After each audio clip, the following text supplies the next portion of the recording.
Bonjour, bonsoir à toi et bienvenue sur cette première vidéo de Veritas Obscura. Le concept est très simple, 3 histoires te seront racontées, une seule est vraie. À toi de deviner laquelle, la réponse te sera donnée en fin de vidéo. Le thème de cette première vidéo est les meurtres inexpliqués.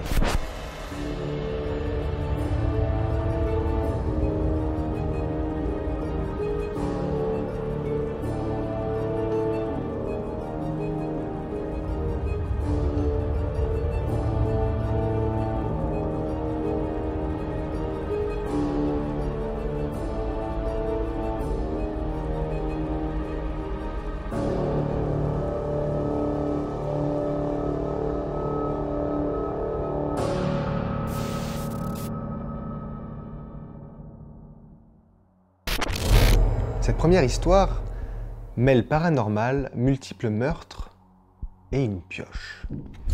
Le soir du 31 mars 1922, dans une petite ferme bavaroise, Andreas Gruber, le propriétaire, ainsi que sa femme, se préparent au souper. Ils sont présents leur fille Victoria, veuve, ainsi que ses enfants, Casilia et Joseph, et enfin Maria, la femme de ménage, habitant elle aussi les lieux. Peu de temps avant de passer à table, les 6 habitants de cette petite ferme se retrouvent assassinés, tués avec une pioche. Le déroulement exact des meurtres reste mal déterminé. Il semblerait que le soir fatidique, les propriétaires, leur fille Victoria ainsi que sa fille Casilia ont été attirés dans la grange, un par un, où ils ont été tués. Par la suite, le ou les assassins ont pénétré le domicile pour tuer Joseph ainsi que la femme de ménage. Les corps ne sont retrouvés que 4 jours plus tard et l'autopsie révélera que Casilia, la petite fille, était vivante plusieurs heures après l'attaque, s'arrachant ses cheveux par touffes entières. Mais où se trouve le paranormal, me direz-vous? Eh bien, il semblerait que Andreas, le propriétaire, avait fait part à ses voisins, quelques jours avant le meurtre, de son inquiétude quant à l'apparition de traces de pas dans la neige provenant de la lisière de la forêt, sans qu'aucune n'y retourne. De plus, l'ancienne femme de chambre avait quitté la ferme plus de 6 mois avant cette soirée fatidique, indiquant qu'elle était hantée. Et pour finir, Maria Baumgartner, la dernière femme de chambre, venait de commencer son travail chez les Gruber le 31 mars, quelques heures avant le meurtre. Les policiers eurent 2 suspects. Le premier était le voisin des fermiers, Lorenz, qui était l'amant de Victoria, mais il ne fut jamais inculpé, faute de preuves. Le deuxième suspect était le mari de Victoria, supposé mort pendant la Première Guerre mondiale, mais dont le corps n'avait jamais été trouvé. Il aurait pu être en fait bien vivant et, mu de folie, aurait tué la famille Gruber ainsi que la femme de ménage.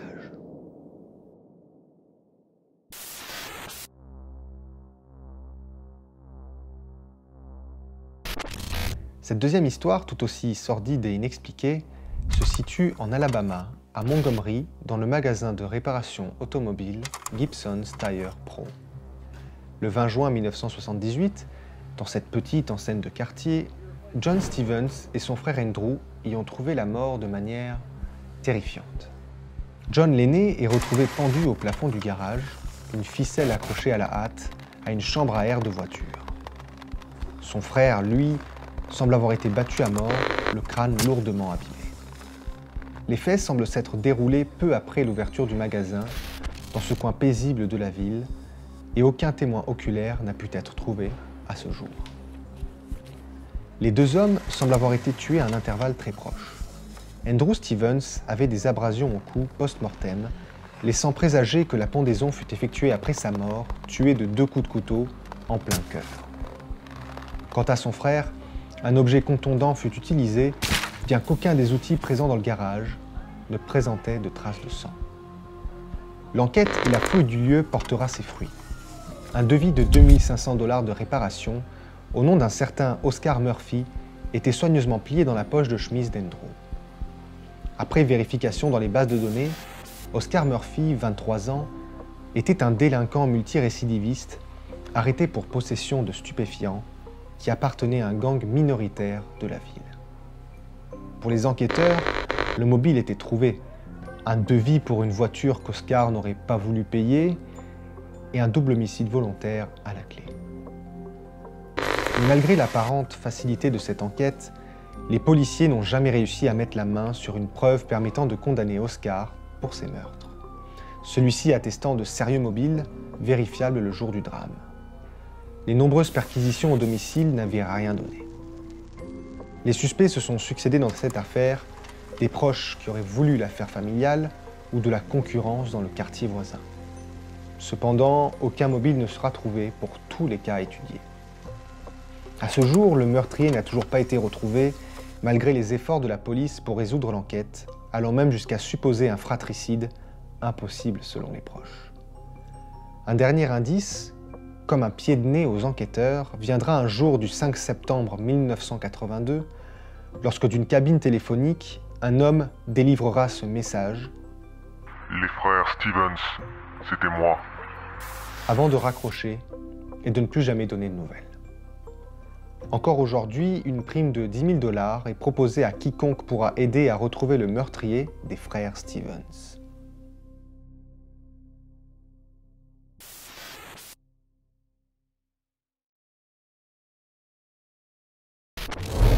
Cette dernière histoire se déroule à Adélaïde, en Australie, courant fin des années 1990. Les dates ne sont pas précises car il y a eu une série de meurtres dans cette petite capitale de l'Australie méridionale dont le mode opératoire semblait identique. Nous avons donc affaire à un serial killer.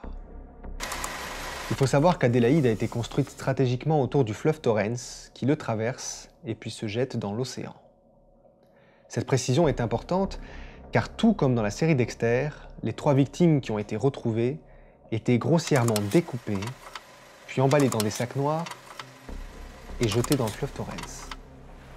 Les malheureux corps, composés exclusivement de femmes entre 20 et 25 ans, ont tous été repêchés par des navires côtiers en pleine mer. La découverte du premier corps se fit le 5 décembre 1995 par un chalutier en pleine pêche qui attrapa dans son filet 3 gros sacs de chantier, chacun d'eux ayant une corde duquel était accrochée une grosse pierre. Les pêcheurs alertèrent la police, se doutant du contenu du sac de par l'odeur nauséabonde qu'il s'en dégageait. La police sur place découvrit le corps d'Alicia Stenson, jeune femme de 23 ans, découpée en plusieurs morceaux, en décomposition. Les médecins légistes conclurent que la mort remontait à moins d'une semaine, sans pouvoir être plus précis. Fait marquant, la bouche était cousue d'un simple fil de pêche et l'acte était fait post-mortem.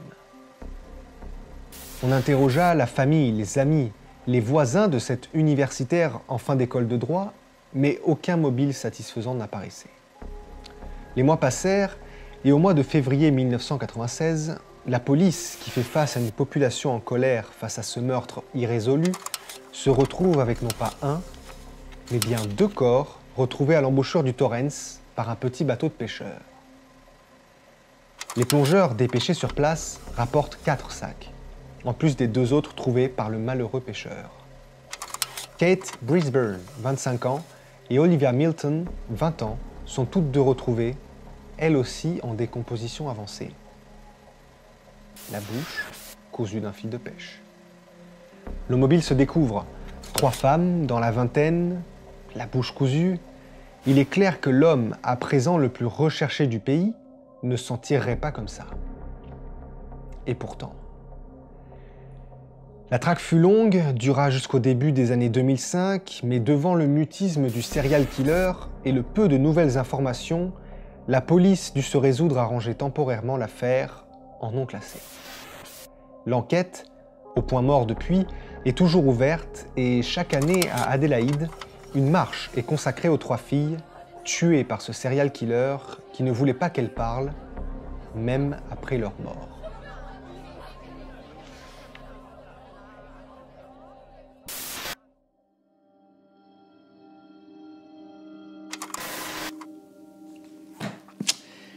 Et bien voici pour ces 3 histoires qui, je l'espère, vous ont plu. Il est fou de se dire que l'une d'entre elles est vraie et j'espère que vous avez trouvé la bonne réponse. D'ailleurs, la véritable histoire était une sordide histoire de coups de pioche. En effet, dans la nuit du 31 mars au 1er avril, 6 personnes ont effectivement perdu la vie dans cette petite ferme bavaroise tuée avec une pioche. Il est fou de se dire que 100 ans plus tard, on n'a toujours pas trouvé le meurtrier, qu'il soit le voisin de la ferme, Lawrence, ou bien le mari de Victoria, présumé mort au combat durant la Première Guerre mondiale. Ou bien est-ce cette entité qui hantait la maison? Ou bien encore cette personne mystérieuse qui n'avait laissé qu'une seule traînée de pas dans la neige en provenance de la lisière de la forêt. Quoi qu'il en soit, une dernière anecdote assez farfelue est venue avec cette histoire. Il se trouve que le ou les meurtriers ont décidé, après le meurtre, de rester quelques jours dans la ferme. Ils ont nourri les animaux, ils ont fait un feu de cheminée et ils ont mangé sur place. Pourquoi pas? Eh bien, voici la fin de cet épisode pilote qui, j'espère, vous a plu. D'autres thèmes seront à venir dans les prochaines semaines et j'espère que ceux-ci vous plairont tout autant. En tout cas, si vous avez aimé cette histoire et ma vidéo, j'espère que vous laisserez un commentaire, que vous vous abonnerez et que vous activerez la petite cloche. En attendant, il ne me reste plus qu'à vous dire que parfois la vérité peut être plus sombre que le mensonge. À bientôt.